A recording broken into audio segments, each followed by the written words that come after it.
Hello dear students, कैसे हो आप सभी का मेरे यूट्यूब चैनल पर स्वागत है।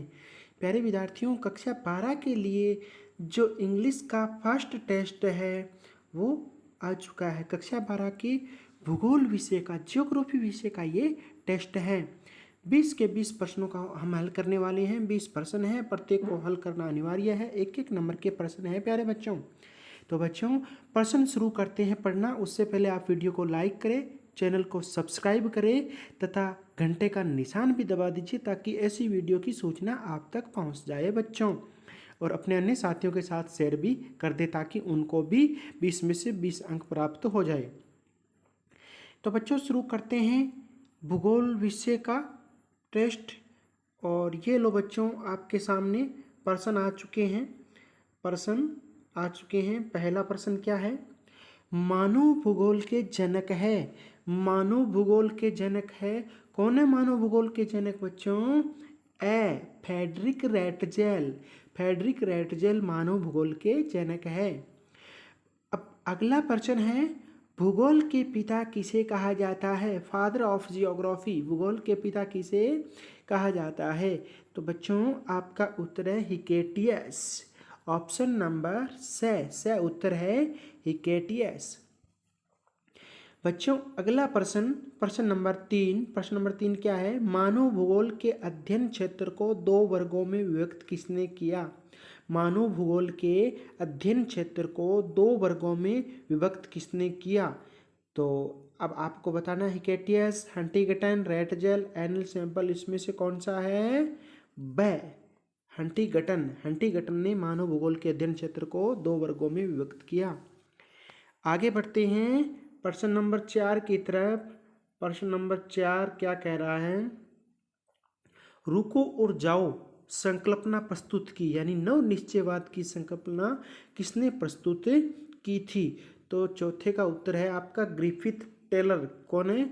ग्रिफिथ टेलर, यानी चौथे में ब आएगा बच्चों। आगे बढ़ते हैं 5वें प्रश्न की ओर। 5वां प्रश्न है, मानव भूगोल अस्तर पृथ्वी और क्रियाशील मानव के बीच परिवर्तनशील संबंधों का अध्ययन है। परिभाषा प्रस्तुत की। तो 5वें का उत्तर है आपका एलन सैंपल। क्या है? एलन सैंपल, यानी द नंबर उत्तर है। आगे बढ़ते हैं विद्यार्थियों प्रश्न नंबर 6 की तरफ। प्रश्न नंबर 6 आ गया है, एंथ्रोपोजोग्राफी पुस्तक के रचयिता है। एंथ्रोपोजोग्राफी पुस्तक के रचयिता है कौन है? रैटजेल। कौन है? रैटजेल, यानी छठे का उत्तर है सह बच्चों। आगे बढ़ते हैं 7वें प्रश्न की ओर। 7वां प्रश्न क्या है? निम्न में से जर्मन भूगोलवेता नहीं है।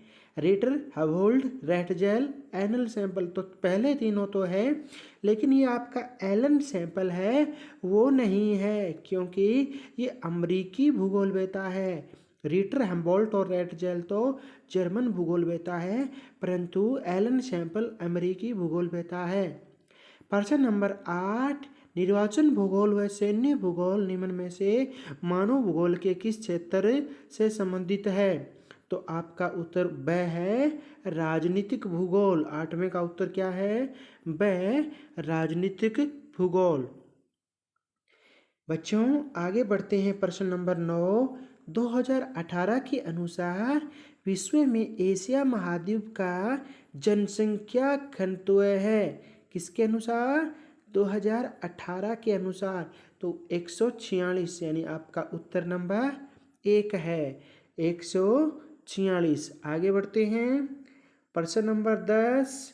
क्या कह रहा है प्रश्न नंबर 10? निम्न में से कौन सा एक जनसंख्या परिवर्तन का घटक नहीं है? जन्म से तो परिवर्तन होता है, मृत्यु से भी होता है, प्रवास से भी होता है, घनत्व से नहीं होता। घनत्व तो अपने आप में एक इकाई है। तो 10वें का उत्तर है ड। 11वें प्रश्न की बात करते हैं, विश्व की कितनी प्रतिशत जनसंख्या उत्तरी गोलार्ध में पाई जाती है? तो उत्तरी गोलार्ध, यानी अपने ये पूरा विश्व है, ये वाला उत्तरी गोलार्ध है और ये दक्षिण गोलार्ध है। तो अधिकांश जनसंख्या उत्तरी गोलार्ध के अंदर है, तो वो है 90% जनसंख्या विश्व की है वो उत्तरी गोलार्ध में है। आगे 12 नंबर प्रश्न बच्चों, निम्न में से कौन सा कारण भारत में पुरुष प्रवास का मुख्य कारण है? पुरुष प्रवास, प्रवास का मतलब क्या हुआ? एक राज्य से दूसरे राज्य में या एक देश से दूसरे देश में लोग क्यों जाते हैं? काम और रोजगार के लिए। किसके लिए जाते हैं? काम और रोजगार के लिए जाते हैं। तो 12 का ब।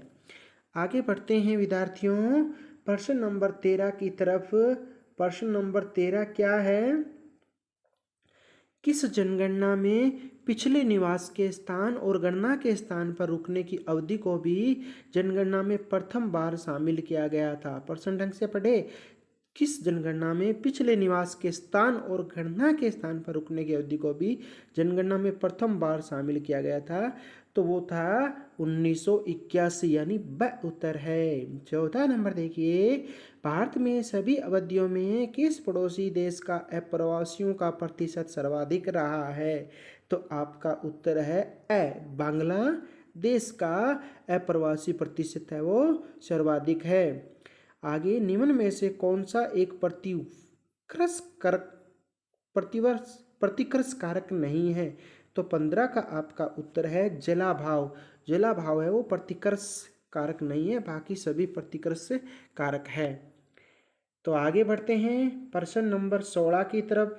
ये लो प्रश्न नंबर 16 आ गया। विश्व की जनसंख्या सन 2018 में कितनी थी? विश्व की जनसंख्या सन 2018 में कितनी थी? 760 करोड़। स उत्तर है विद्यार्थियों, स उत्तर। आगे बढ़ते हैं प्रश्न नंबर 17 की ओर। प्रश्न 17 क्या कह रहा है? पृथ्वी की 2/3 जनसंख्या उसके लगभग कितने प्रतिशत भाग पर निवास करती है? तो विद्यार्थियों इसका उत्तर है ए, 14% भूमि पर, यानी विश्व की 2/3 जनसंख्या 14% भूमि पर निवास करती है। आगे बढ़ते हैं प्रश्न नंबर 18। विश्व की जनसंख्या का लगभग 75% भाग कहाँ निवास करता है? तो ये हमने ऊपर जाना ही था कि उत्तरी क्षेत्र में, तो उत्तरी ध्रुवीय प्रदेशों पर। तो आपका उत्तर 18 का ए है विद्यार्थियों। कौन सा है? ए है। आगे बढ़ते हैं 19 नंबर प्रश्न की ओर। 19 नंबर प्रश्न, जनसंख्या घनत्व को प्रभावित करने वाले भौतिक कारक नहीं है। स्थिति, जलवायु, मृदाएं ये तो कारक है, परंतु औद्योगिकीकरण ये कारक नहीं है। आगे बढ़ते हैं प्रश्न नंबर 20 की तरफ। 20 में क्या लिखा हुआ है? निम्न में से आर्थिक घनत्व निकालने का सूत्र है। निम्न में से आर्थिक घनत्व निकालने का सूत्र है तो जनसंख्या बटा क्षेत्रफल। तो 20 का ए उत्तर है विद्यार्थियों। तो विद्यार्थियों आपने इस वीडियो को अंत तक देखा, इसके लिए धन्यवाद। विद्यार्थियों वीडियो पसंद आया है तो लाइक करें, चैनल को सब्सक्राइब करें तथा ऐसी वीडियो की सूचना के लिए घंटे का निशान भी दबा दीजिए और अपने अन्य साथियों को शेयर कर दीजिए।